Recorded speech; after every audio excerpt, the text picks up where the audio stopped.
Bien, lo que vamos a tocar a continuación, porque cuando hablamos de ciclo menstrual, uno puede pensar, bueno, puede iniciar desde los 11, 12, 13 años, ir finalizando casi a los 50, y durante ese periodo muchas mujeres pasan sin pena ni gloria, no pasa nada, pero otras tienen mucho dolor, tienen irregularidades, tienen problemas, y uno dice, ¿cómo les ayudamos a este segmento de la población que somos la mayoría, las que tenemos situaciones de este tipo? Y el doctor Alejandro Villalobos, ginecólogo, amigo de esta casa y que es experto en la materia, nos va a ayudar en el tema. Doctor, buenos días. Gracias, buenos días. Hoy tenemos un sinfín de preguntas, así que vamos a ir así al punto. Empecemos por la primera, porque muchas mujeres consultan frecuentemente que por qué después de una cirugía, por ejemplo, de ovarios, de matriz, la regla se puede poner así como loca.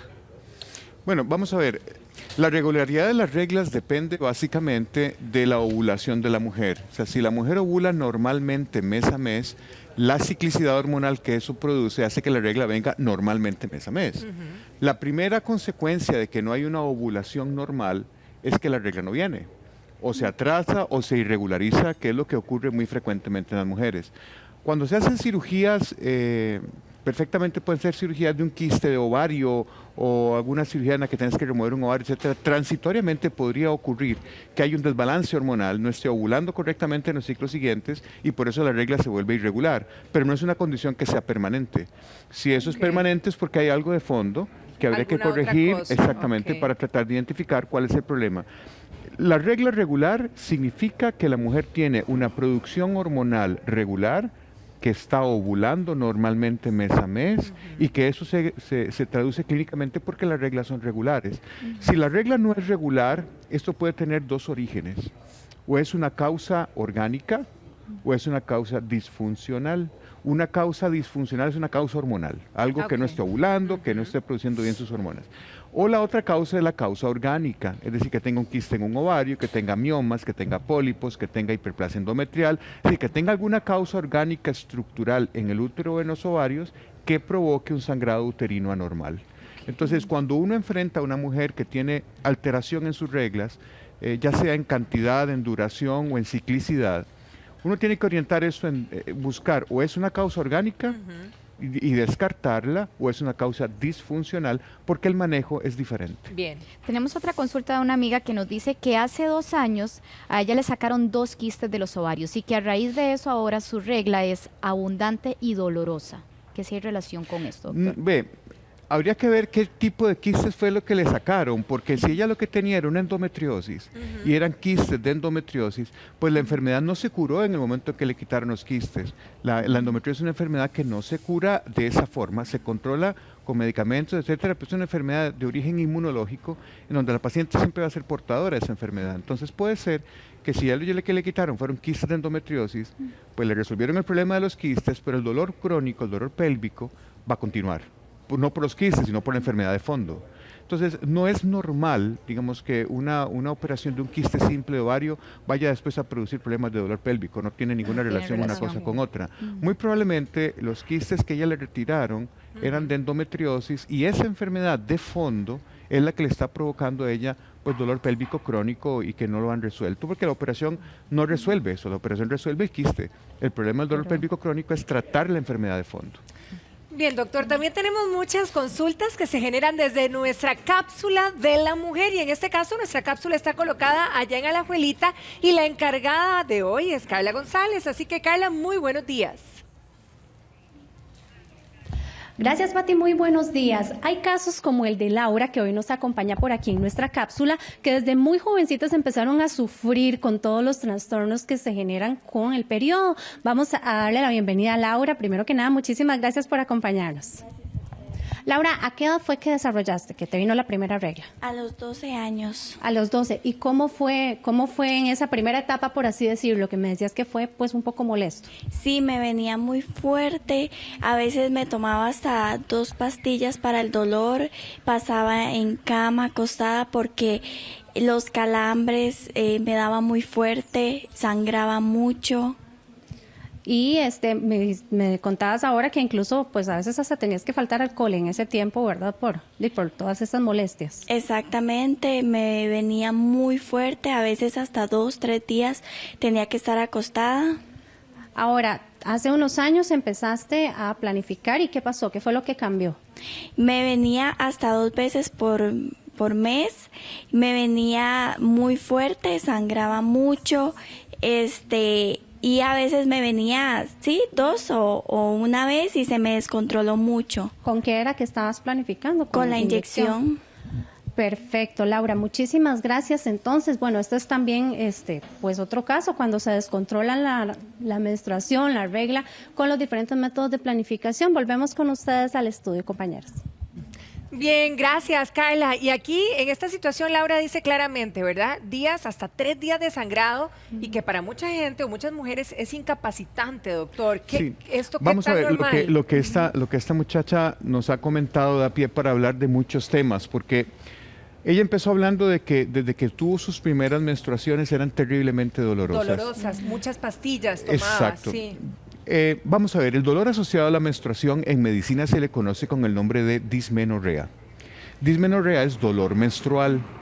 Y hay 2 tipos de dismenorrea, la dismenorrea primaria y la dismenorrea secundaria. No es que una aparece primero y otra después, porque no es en términos de tiempo de aparición, sino que primario y secundario se refiere al origen del dolor. Dismenorrea primaria se le puso ese nombre a aquellas pacientes que empezaban con dolores menstruales muy fuertes desde su primera regla, que a veces llegaban a hospitales reventándose del dolor y que en aquellos tiempos no existía ultrasonido y muchas cosas, y terminaban en sala de operaciones sin ninguna patología que explicara el dolor. Era una pelvis sana completamente, ovarios sanos, útero sano, y entonces se le puso el nombre de dismenorrea idiosincrática, lo cual significa es que le duele y no sé por qué. Después se le cambió el nombre a dismenorrea primaria, porque cuando se encontró cuál era la causa del dolor, se le cambió el nombre. La dismenorrea secundaria es aquel dolor pélvico asociado a la menstruación que sí es debido a algún problema orgánico en la pelvis que produzca el dolor. Por ejemplo, endometriosis, volvemos al tema. ¿Cuál es la importancia de definir una cosa u otra?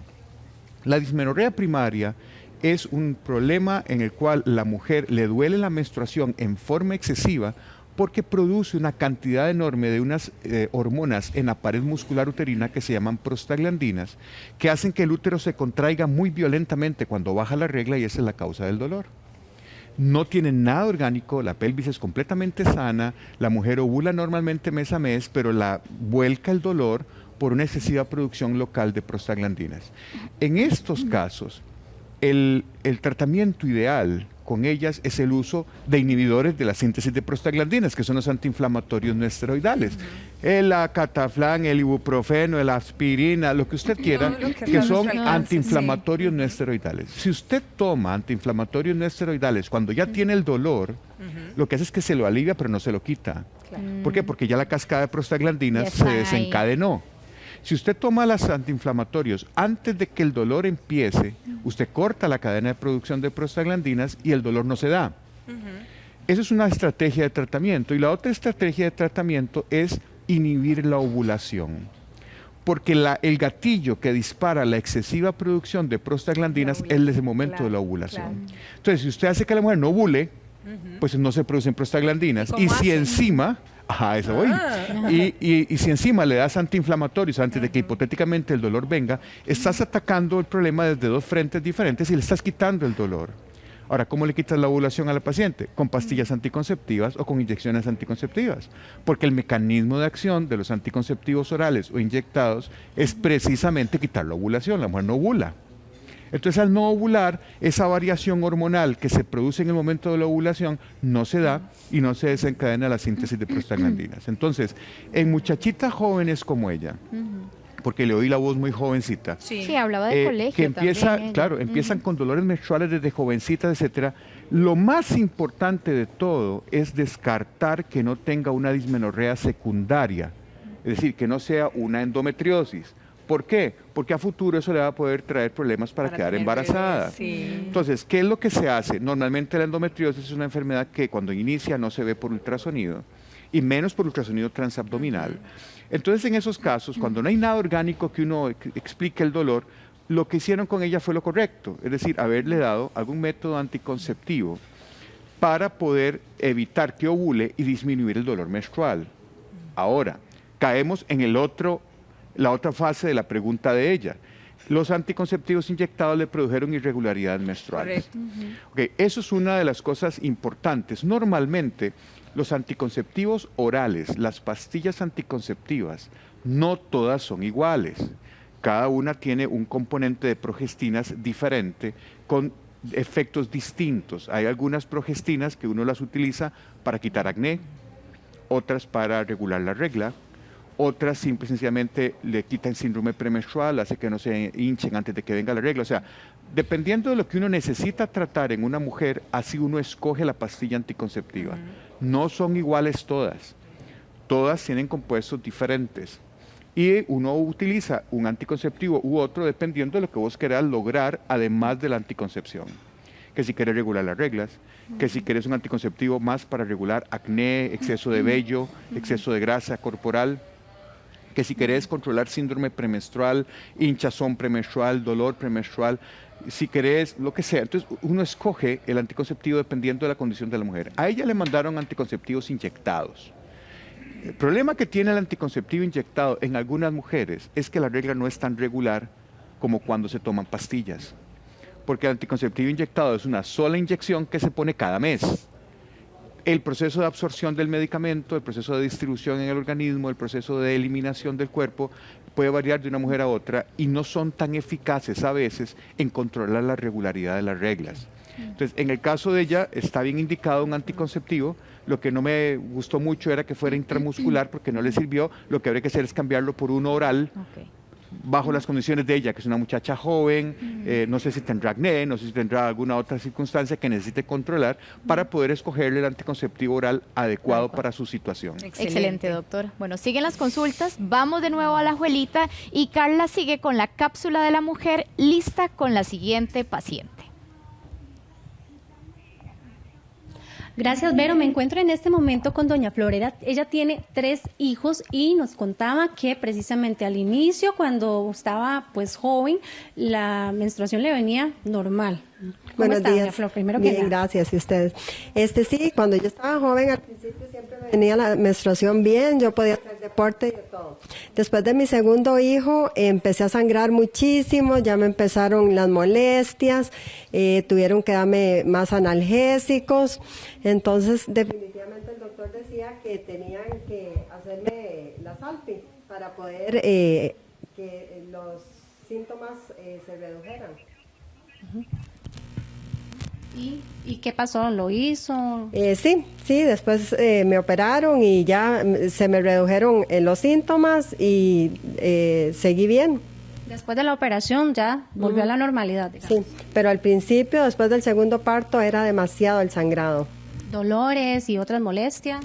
Sí, tenía que acostarme, tenía que, dejar de hacer lo cotidiano porque era demasiada la molestia. Perfecto, doña Flor. Entonces, bueno, en este caso que nos contaba que después del segundo hijo fue que se complicó más la situación. Volvemos con ustedes para ver la respuesta del especialista. Gracias, Carla. Bueno, aquí tenemos una situación. Doña Flor nos decía, doctor, que ella al principio, cuando estaba joven, no tenía ningún problema, pero que en el segundo embarazo empezaron molestias, dolores, sangrados y que a raíz de eso viene la salpingectomía y que esto redujo la situación. Que esa fue la recomendación como que fue lo que le dieron exactamente como solución. Lamentablemente se nos fue un poquito el audio y no le entendí muy bien a ella. Creo que eso fue lo que le entendí que dijo, sí, efectivamente. Bien. La regularidad de las reglas en una mujer que ha sido perfectamente regular y de un momento a otro empieza con reglas irregulares es porque hay alguna cosa nueva que está apareciendo.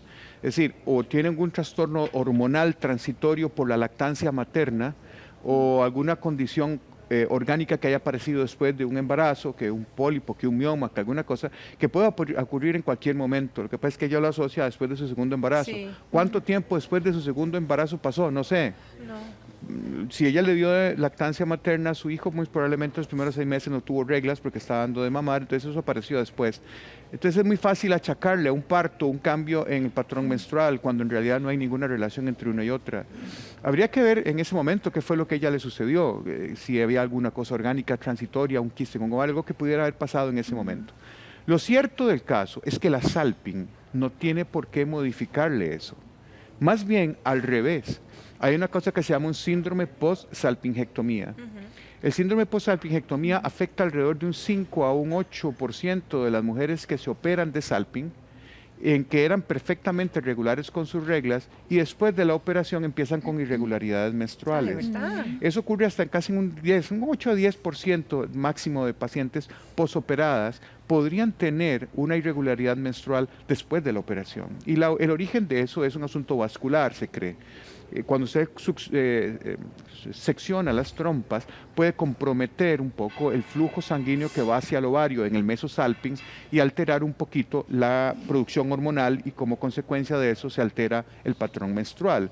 No es una cosa que ocurra muy frecuentemente, en realidad es un efecto secundario de la operación poco frecuente, apenas un 10% de todas las que se operan, pero más bien es al revés que lo que le pasó a esta señora. O sea, no le encuentro mucho sentido a una asociación de que sea posparto. El parto en realidad ni el embarazo tiene por qué modificar el patrón menstrual de la mujer, salvo que después del parto, por alguna circunstancia adicional, haya aparecido con alguna otra cosa. Quizá nos perdimos de algún detalle que no lo comentó. Exactamente. Pero las que ya están comentando son en nuestras redes y Edenia nos dice, si tengo endometriosis fuera del útero, adherencia y me han quitado biomas y ya se formaron de nuevo, ¿es recomendable quitarme el útero? ¿Y cuáles serían las consecuencias? Ya tengo 3 hijos y 40 años. Bueno, doña Edenia, mire, sí, efectivamente, vamos a ver, 2 patologías confluyen en esta señora. Uno que son la endometriosis y otro que son los miomas. Los miomas, exacto. La endometriosis es una enfermedad crónica que no se cura. Usted logra controlarla con tratamiento con la finalidad de que la mujer recobre su capacidad fértil, porque la endometriosis produce infertilidad y es una de las causas más frecuentes de infertilidad en parejas jóvenes. En el caso de que ya no quiera tener más ya hijos, ya tiene paridad satisfecha, exacto, tiene 3 hijos, tiene 40 años y la endometriosis es productora de dolor pélvico crónico.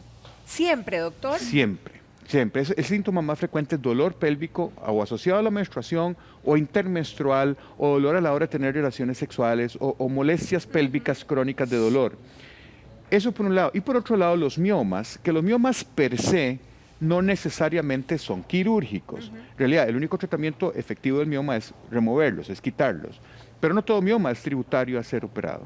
¿Cuándo son tributarios a ser operados los miomas? Cuando producen sangrado menstrual abundante, cuando producen dolor pélvico crónico, cuando producen infertilidad o cuando tienen crecimiento acelerado. Entonces, en una mujer de 40 años, con paridad satisfecha, con endometriosis y con miomas, ese útero está sobrando. O sea, lo que yo le recomendaría es que para que ella gane calidad de vida, porque al momento que usted quita el útero, quita el dolor pélvico crónico. Entonces, para que ella gane calidad de vida, lo ideal y lo recomendado es hacer una histerectomía conservándole ovarios si los ovarios están en buenas condiciones. Si tiene ovarios sanos, lo ideal es no remover los ovarios, sino quitar únicamente el útero, que es la fuente de dolor, el origen de los miomas, para que ella gane calidad de vida, no tenga dolor pélvico crónico, no tenga sangrados menstruales abundantes, no vuelve a sangrar nunca más ni a tener dolor pélvico, pero no está menopáusica. Exacto, porque el aporte de los ovarios sanos porque todavía los le va a ovarios rendir, se los deja ojalá 10 años más. Más o menos 10 años. Excelente. Doctor, vamos con la siguiente consulta. Liz Gutiérrez nos dice, me hice el Salping hace 5 años y desde ahí no me viene la menstruación. Tengo 6 meses de estar padeciendo de mucho calor, mal genio, a veces amanezco deprimida. Puede ser la menopausia. Pero 34 años, está muy joven. Es muy joven. Jovencita. Estaría en una condición de menopausia precoz, pero ese es el último diagnóstico en el cual yo pensaría. ¿Pueden ser otros motivos esos síntomas, doctor? Claro que Ahora, sí. Perdón, la Salping, cuando hablamos de Salping es retiro de trompas. De trompas La así cortas, no de los ovarios. No, los ovarios no. Ok. La salpingectomía puede ser una salpingectomía total, se quita toda la trompa, pero igual conserva el ovario. O una salpingectomía parcial, en la cual usted secciona la trompa en algún segmento de la trompa para evitar el embarazo. Consecuencias de amenorrea, es decir, que la regla no venga como consecuencia de una salping, eso no se da. Lo que ella debe estar enfrentando, tanto por la irregularidad de la regla como por los calores y los cambios, es una situación hormonal de fondo que hay que investigar. O sea, hay que hacerle a ella un examen hormonal para determinar por qué es que no está arreglando, por qué no está ovulando. Y además no es conveniente que pase tanto tiempo sin menstruar, porque el endometrio puede crecer y puede llegar a producir una hiperplasia endometrial, que es la capa que sangra mensualmente en el útero. Ello tiene que estarla descamando regularmente, pero si hay un estímulo anormal hormonal sobre el endometrio, hasta un problema en el endometrio puede llegar a tener. Dios guarde, entonces proyectarse hacia la parte hormonal antes Eso de creer que es una y menopausia. de todos modos, a los 34 años una menopausia precoz implicaría otra serie de cosas de fondo, una enfermedad tipo autoinmune, una serie de cosas más que sí sería bueno, no es normal lo que le está pasando a ella, no es para alarmarla, pero sí para que ponga atención a su situación y no la descuide. Ok. Tenemos a Gretel Pérez que nos dice, después de una cesárea hace 3 años me da mucho dolor y sangro 11 días cada mes que me viene la menstruación. Antes tenía menos flujo y duraba menos días. ¿Qué cosa? A veces después no es una cesárea, sino un embarazo. Puede ser que ¿Cómo? vamos a ver, así te la enredé. No es que la cesárea vaya a producir esta situación, sino el que el embarazo puede haber producido un cambio en la pared muscular uterina, haber producido una cosa que se llama adenomiosis, que es la penetración del endometrio dentro de la pared muscular del útero, hace que el útero quede grande, hipertrófico, y eso produce mucho sangrado posteriormente. No es la cesárea, es el embarazo. Es decir, ella puede haber hecho una hipertrofia uterina secundaria o una adenomiosis que le produce como consecuencia después del embarazo, así lo haya tenido por vía vaginal o por cesárea, no cambia esta condición de sangrados menstruales. Ahora puede corregirlo. Sí, claro, hay tratamiento. Ok, entonces hay que ir a consultar al respecto. Sí, cómo no. Vamos a abordarle la consulta a Blanca Sánchez que nos dice, las personas que no tienen matriz deben de hacer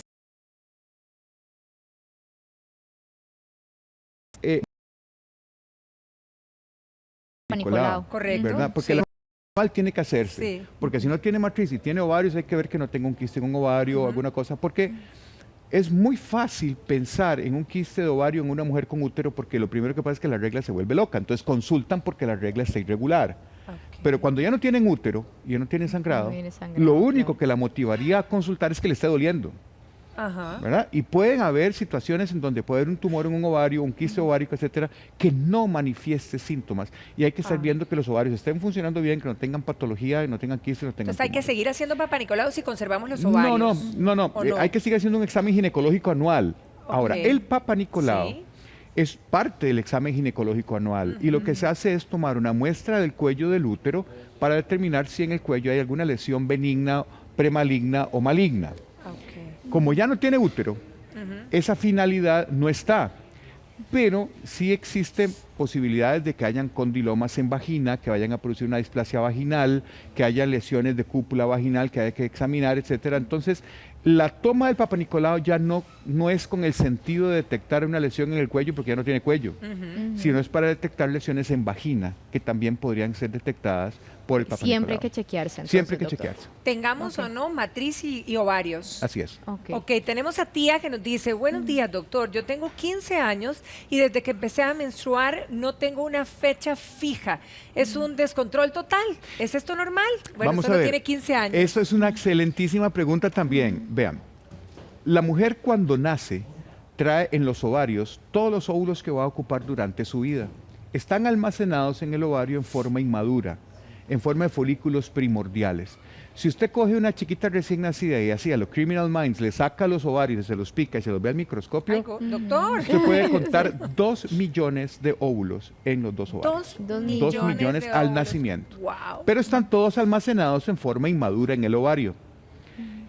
Cuando la mujer empieza con la pubertad y empieza con su desarrollo, es porque empieza a producirse en el cerebro una hormona que estimula la ovulación, que llega al ovario y estimula el crecimiento de un grupo de esos folículos, y uno de ellos empieza a tomar la dominancia en relación a los otros, es el que se ovula, y en el momento en que se ovula, ya el ovario deja de producir estrógeno, produce progesterona, hay una situación de equilibrio hormonal. En los primeros años, después de que la menarquia empieza, desde que la primera regla baja, la niña es muy irregular, porque ese sistema de retrocontrol hormonal todavía no está maduro. Se está equilibrando, pero ¿cuánto dura ese 2 proceso? años, más o menos 2 años. Desde la primera menstruación hasta que se para vaya que pueda estabilizando. Claro, uno puede tener una niña que le baje la regla a los 10 años y le vuelva a venir hasta los 12 o a los 11. O ya empezó a los 9 y empezó regular. O empezó regular y se le fueron 6 meses. Al principio eso es normal. Al principio no necesariamente eso denota ninguna patología, porque el eje que controla la ovulación, que es el eje hipotálamo, hipófisis, ovario, que son 2 estructuras en el cerebro y en el ovario, es un eje hormonal que mantiene una relación de equilibrio hormonal que hace que la mujer ovule normalmente mes a mes. Ese eje no está muy maduro al principio. Entonces, si ella tiene 15 años, la regla empezó a los 12 y las reglas siguen siendo un poquito irregulares, yo le daría un poquito de margen de tiempo, pero si ya esto persiste, sí habría que ver si es un trastorno ovulatorio que tiene de fondo. Ok, vamos con la siguiente consulta de Camila. Dice, tengo 33 años y desde que me bajó la primera menstruación, a los 12 años, me baja cada 2 o 3 meses. Esto, o sea, una situación sí, de años estaría ya, bien, ¿verdad? Sí, si eso no está bien, definitivamente no es un patrón menstrual normal. Vamos a ver, la regla normalmente debe de bajar cada 28 días más menos 7. Ajá. O sea, tan normal es 21 como 34. Ok. Que dure 4 más menos 2 días. Tan normal es que dure 2 como que dure 6. Ok. Están haciendo números, Sí, ¿verdad? Las totalmente. veo haciendo números. No, estoy ahí, estamos... Y la cantidad de sangrado, eso es donde está el problema, porque se mide en términos de mililitros y es imposible que una mujer lo sepa. Sí, sí, Son sí. 80 más menos 20 Sí, mililitros. esa no la tenemos Ahora, clara. no, pero no la tienes pero nada clara. que nos llame la Con cambio atención. de toallas, ¿verdad? Pero Usted uno hacía lo esa- calcula con respecto al número de toallas que utiliza en cada Que ciclo necesitaría. menstrual. Ok, ¿verdad? perfecto. Pero bueno, ese es el patrón menstrual normal. Que la regla baje cada 2 o 3 meses definitivamente no está dentro bien. de la normalidad. Ella debe tener algún trastorno de ovulación, no debe estar ovulando regularmente mes a mes, y eso se traduce como que las reglas son tan irregulares. Sí sería importante que se ponga en control, porque a lo mejor ahorita no le esté dando mucha importancia, pero cuando quiera quedar embarazada le va a mamá. Le va a costar. Claro, ya son Sí. muchos años, Le va son a como costar. 20 años No de es que estar no en pueda. esa situación. Entiéndeme, no es que no pueda. Pero hay que hacerlo. hay que hacer algo Hay porque que probablemente hacerlo. no esté ovulando correctamente. Ok. Tenemos a Vanessa que dice, buenos días, yo tengo 45 años y me han operado 2 veces y desde diciembre no me viene la regla. Bueno, 45 años ella debe estar en un proceso de climaterio. ¿Premenopáusica? Exactamente. Vamos a ver. Para explicar esto es más fácil explicarlo viendo el revés y después el derecho. Ajá. Es decir, en una niña pequeñita, cuando empieza la pubertad, que es el montón de cambios hormonales que ocurren en ella, empiezan a ocurrir algunos eventos hormonales que tienen repercusión física. Es decir, la niña primero crece en estatura, después empieza a desarrollar busto, que tiene ciertas etapas del desarrollo de la mama, después desarrolla vello y por último le baja la regla. Esos son eventos que ocurren solo una vez en un periodo largo de tiempo. Ese periodo largo de tiempo se llama pubertad. El desarrollo de mama se llama telarca, el desarrollo de vello púbico se llama pubarca y el desarrollo de la primera menstruación se llama menarca. Correcto. Al otro lado de la vida, la mujer pasa de una etapa reproductiva a una ya no reproductiva y ese tiempo ya no se llama pubertad, sino que se llama climaterio. Y dentro del climaterio empiezan a ocurrir algunas evidencias físicas de que eso está ocurriendo. La mujer que era perfectamente regular con sus reglas empieza a tener ciertas irregularidades, algunos bochornos, algunos calorcitos, algunas sudoraciones, un poco de depresión, resequedad vaginal, hasta que se va la última regla y no vuelve nunca más. Y esa última regla es lo que se llama menopausia. Entonces la menopausia es únicamente la última menstruación de su vida, en un periodo de tiempo que se llama climaterio. ¿Que puede durar cuánto? Casi 5 años antes de que se vaya la última regla. Wow. Entonces, si ella tiene 45, habría que pensar en una posibilidad de Que que esté puede entrando en un estar. climaterio y que esté teniendo algunos ciclos irregulares que antes no tenía, pero siempre que se descarte que no tenga nada orgánico. O sea, que no tenga un quiste, que no tenga un tumor, que no tenga nada en ovarios, y entonces uno mide hormonas y dice, sí, de ahí sí. Estamos empezando a caminar por el camino del climaterio, que no necesariamente tiene que ser una tragedia como No, muchos lo para pueden nada. imaginar. Perfecto, para nada. doctor. Doctor, Muchas muchísimas gracias. gracias como siempre. Encantado, por encantado. toda esta Muchas información gracias. tan útil, ¿verdad? Es que esta máquina es maravillosa, pero también tiene... Hay que Tiene irla sus cosas. ajustando, hay que Hay irla que ajustando. ajustarla. Exactamente. Gracias, doctor. Bueno, Gracias a nosotros usted. continuamos y ya nuestros compañeros están El lado de los listos caballeros de están por acá. licenciado.